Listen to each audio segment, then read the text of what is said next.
से हम रूप को देखते हैं, इस संसार को रूप में जो हम देख रहे हैं, यह आंखों की प्रथम तन्मात्रा रूप है, कानों की तन्मात्रा शब्द है। जो शब्द हम सुनते हैं वो कानों की तन्मात्रा है, घ्राण अर्थात नासिका की तन्मात्रा गंध है, जिह्वा की तन्मात्रा रस है और चर्म की तन्मात्रा स्पर्श है। इस प्रकार रस, रूप, गंध, शब्द और स्पर्श, ये 5 तन्मात्राएं बतलाई गई। सारा संसार इन 5 तन्मात्राओं के अलावा और कुछ नहीं। आप मुझे बतलाइए, अगर इसके बाहर कुछ संसार में हो तो?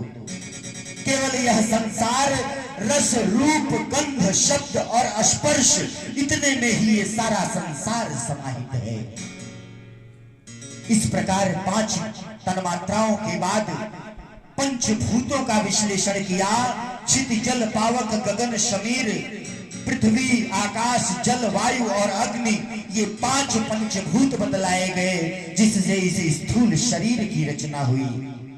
और इस प्रकार 20 तत्वों का विश्लेषण करने के बाद कपिल मुनि भगवान ने 4 अंतःकरणों का विस्तृत विश्लेषण बतलाया कि इस 20 तत्वों का संचालन करने वाली जो परम शक्ति है, वह चतुष्टय मन 4 अंतःकरण के रूप में है।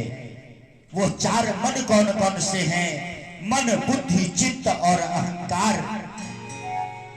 मन के द्वारा हम मनन करते हैं, चित्त के द्वारा हम चित्रण करते हैं और बुद्धि के द्वारा विश्लेषण करते हैं और अहंकार उसे कर्म के रूप में प्रतिपादित करता है।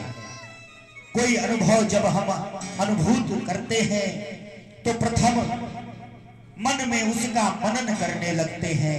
कोई बात हम सुनते हैं, कोई देखते हैं, तो हमारे मन में वो बात चलने लगती है। जो मन उस बात को गुनता है, यह गुनना ही मन का मनन कहा गया है। मन का यही कार्य है, मन केवल मनन करता है। कोई बात देख ले, कोई बात सुन ले, वह उस बात पर मनन करने लगता है, बार बार उस बात को रिपीट करने लगता है। ये रिपीट करने का कार्य मन करता है। उसके बाद बुद्धि का कार्य आता है, चित्त का। तब चित्त उसका चित्रण करता है। जब कोई बात हमारे कानों में पड़ती है तो हम शब्द के माध्यम से भाषा नहीं समझते।